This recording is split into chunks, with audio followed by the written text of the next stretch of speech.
my cellular phone. Send for the limousine to pick us up and take us home. An enjoyable night. The mood was smooth and everything was alright. It may be hard for you, but it's easy for me. Cause girls, the girls, they love me. Girls, they love me. She's the old man of a heavy D. Girls, they love me. She's the old man of a heavy D. Yo, Rest in peace, Heavy D. We love you, lost a hip hop legend Man. and great Icon. icon, man. Beautiful dude. So I'm young, sure all of us so in this young room. and so beautiful, you know. Just Yes. you were a fan of Heavy D, weren't you? He's here, yeah, he's here. I was at when I first ran in '84 for president. We had this great show at the Apollo, led by Tupac. Wow. You a Tupac fan too? Yeah, whose mother, had been a member of Black SNCC and the Panthers. Yes, sir. And so he had that consciousness that came out of his household. So we went to see the Tyson fight. Really, we were having big fun in Vegas at the fight. What'd you wear? And we heard this rumble. I don't know, but whatever it was. You looking fly? Were you looking? You on a Fila sweatsuit? Were you killing it? Were you killing it? We were cool. But then we heard that Tupac had been shot. We couldn't believe that. Right. And coming up to the hospital, and there he was, and his mom. He was Caffini. body full of bullets. It hurts to this day. Right. Yes, sir. It's so much talent. He had set such a pace. And Great actor too. He's incredible. He had all the talents kind of wrapped in one. So when I think about Tupac and Biggie and now Heavy D, it's kind of that part makes us sad. Are you a fan of hip hop? Of course. Who are some of your favorite artists? It's just it's a way of communicating. In every generation, for one generation, it may have been bebop, another may be hip hop, but it's a way of saying what you're saying in some pithy language. Except here they do it the pithy language and rhythm. But I'm amazed at how the youth are able to connect words and draw meaning out of what seems to be a vacuum. I can't do it. And the other part spell. I found to be so beautiful is that there's a consciousness that they want to own their own product. Yeah. Some of the other artists who live forever and who sang forever never own anything except their uniform. These kids want to own their masters. Yes, sir. They want to be businessmen. So guys like, when I think about Beyonce and Jay-Z, they immediately went right straight to a business. Yes. I mean, 50 Cent went right straight to a business. That sense of having a sense of business beyond just performing on the stage it may be the dominant characteristic of this age, because I remember when we were doing a protest in Washington, and P. Diddy was a student at Howard at that time.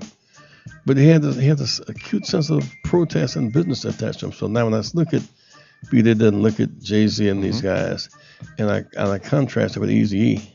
Wow. And Kurt's Blow. Let me ask you, what can the hip hop generation do to help this this thing we're going through now? Always the first thing is use the talent God has given you to make a contribution for something other than yourself. Secondly, don't self-destruct. And 3, don't self-degrade. There is no future in being degraded or in self-degrading. We must always have a sense of up. We cannot reinforce, even in the name of fun, degradation. Because when you get through calling yourself the N-word, Claudia Jordan. and it's like funny, but then when Perry has it written on his rock on the ranch, It's not funny. It ain't funny no more. take out the fun. How do you feel about the use of that word, the youth? Do you feel like it should be abolished? Well, the fact is, it's according to your own character. What's important to you or not. I mean, some people don't have an insult level. Doesn't bother them. But it is not designed to be helpful.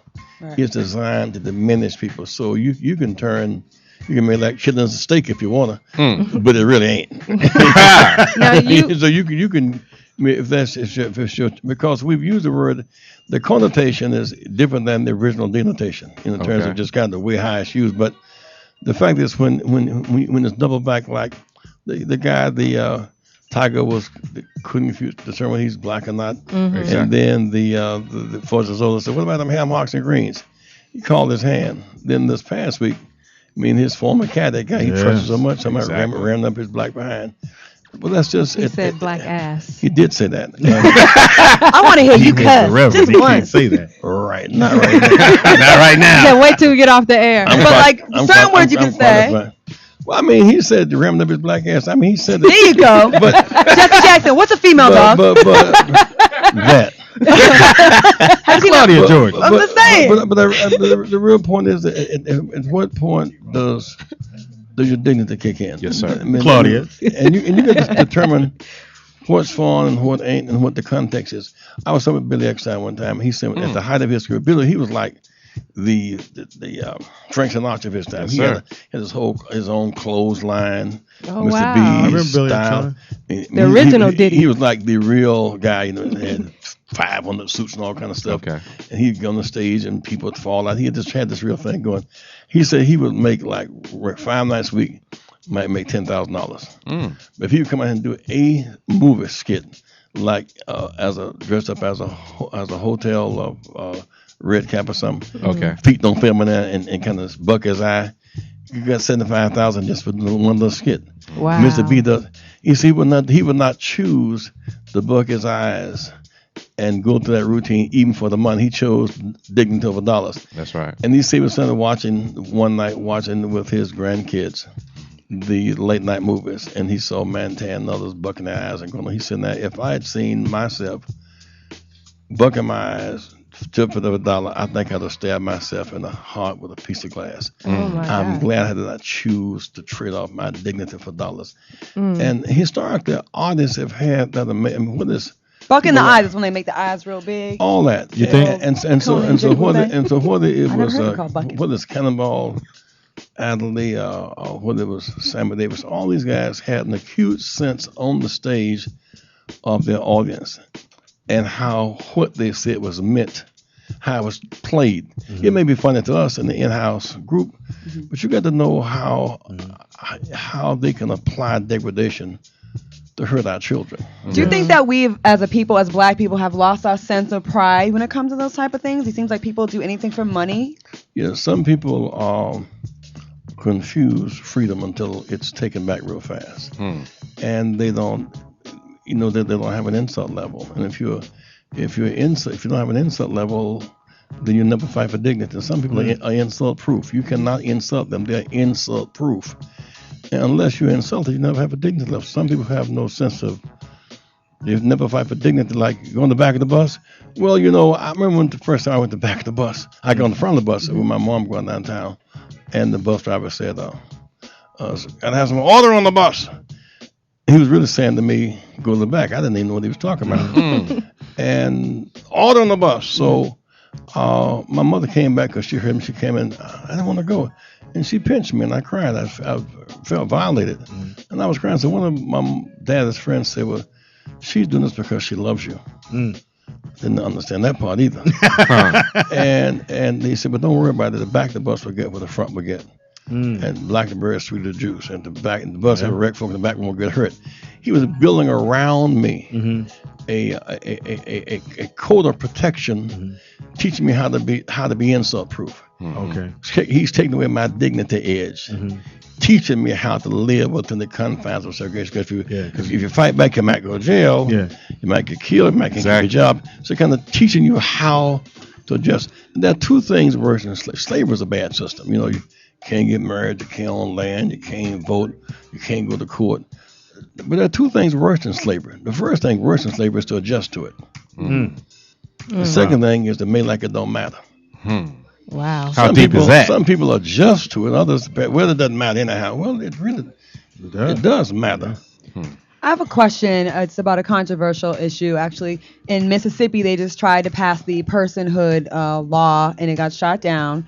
And I want to know your thoughts and your feelings, your opinions on abortion and abortion rights. It amounts to women's right to self-determination. I mean, most women have their children. Sometimes because of extenuating circumstances, they don't. Right. It may be incest. It may be rape. It may be fear. When I was born, my mom was a teenager, and she had the choice between having me and going to college, and she chose to have a child. But she had my grandmother as a support mechanism, as a support system. And so she could process having a child staying at home with grandma, and then proceeding. A lot of girls don't have the support mechanism, and they make that choice. And it is clearly, I hate to see men jumping up and down as if it's their decision to make. Ultimately, Great points. women have to make that choice. Yes, sir. And it's a tough choice. It's not an easy thing. But at the end of the day, it's a woman's right to choose how she should use her body and choose her future. I think it should be left as a moral issue, not a legal issue. The woman has to deal with that on her own and deal with her God and what have you. So. It's both moral and legal. I mean, it is never to be taken lightly. Mm-hmm. At the end of the day, you must live with the choice, and you must make the choice and live with the consequence. Mm-hmm. You know when it was frivolous and when it was serious.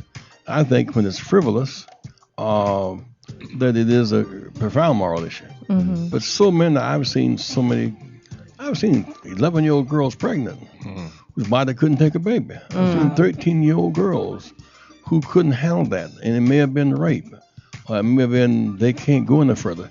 But these are very tough, private. Yes, sir. Private. You and your Exactly. God and your doctor must wrestle with that, you know. And people in Mississippi, they thought it was a cinch for people in Mississippi to not choose self-determination for women, but the women made that decision in Mississippi. Reverend Al, I'm sorry. Reverend Al. His hair's way Wait a better. minute. His hair's way better. Your hair is much Very more luxurious than Al Sharpton. I'll tell you that right now. Reverend Jackson. Put me on the record for saying that. Al's coming to the affair tomorrow night. Okay. We would love to see Well, we want to see a hair off. I'm not- Is I'm Tabby not- Smiley coming? I hope so. Um, I have such a love for him, such appreciation for him. I think cool. that Tavis has meant a lot Yes. to all of us. His voice, the workshops he's conducted, his TV show, his radio show, and while there are those who challenge him because he's challenged the president, Tavis Smiley has dignity, and he has earned our respect as a people, and I respect him highly. Okay, Like- now I like Reverend Jesse Jackson has a fundraiser going on tomorrow in celebration of your 70th birthday at the Beverly Hilton. The tables, you know, are 5,000 and 3,000, but tickets are 500 and 300. Okay, where can we But sit? In the booth. I'll sit in the kitchen. Send a laughing crack joke. I got that. Entertain the people. But you know, it's about the cause. Yes, sir. And I cannot help but think when I look at kids who otherwise don't have the extra ounce to make it, and they get that small scholarship, it's like a light in darkness, and that's the joy of it all. And so I'll give you before you leave all the details, but people can get us on our rainbowpush.org icon. Follow us on Facebook, and so you can get all the information you need. I'll give you all the stuff. So we're good for tomorrow, right? I don't got 5,000. I don't even have 500 right now. I'll be honest. I got $5. I put that to somebody's. Can I ride with you? I want all 4 of y'all to come and be my guests. Can we sit with you? Will you come? Are they Yes, serving sir. chicken? Are they serving chicken? Will you come and sit with me? Yes. Yes, Absolutely. wow. Is that a commitment? That's a commitment. We- We Come are over. there. 6 o'clock at the Beverly Hilton. I am tomorrow. there. we in We are there now. I'm about- Bitches. Excuse my language. I'm I told you, I dog. told you. Don't worry. I'm sorry. Again, we are so honored to have you Don't you feel here. guilty to pull my off when you know you're able. That's terrible. Pull my off when you know you're able. I know. Reverend Jackson got the Continental Comedy over here. boy. No, it's not true. I'm working on it. It's an honor to have you. Thank you sir. so much for We hanging are out there with tomorrow. us. And we will continue to support your information You coming, throughout the show. you coming for real now. We are coming for coming for real. real. Come. Oh, We you will think be we're there. not coming? There's food, right? Don't be like Is there food, Jesse? don't be like a cheap linoleum. Can I call you? Wow. Be lying. Continental Comedy coming at you. Don't cross town on me. We will be there. I didn't know where he was going with that joke. No, we'll be there. Boy, that's a Cavassier comedy right there, boy. $2 Cavassier. Thank you so much, Reverend Jackson, for One more visiting time, us. big round of applause. Reverend Jesse Yes. Jackson on Reach Thank Around you. Radio, baby. And you are in the Reverend Jesse Jackson birthday mix right here. Thank you. We'll be right back.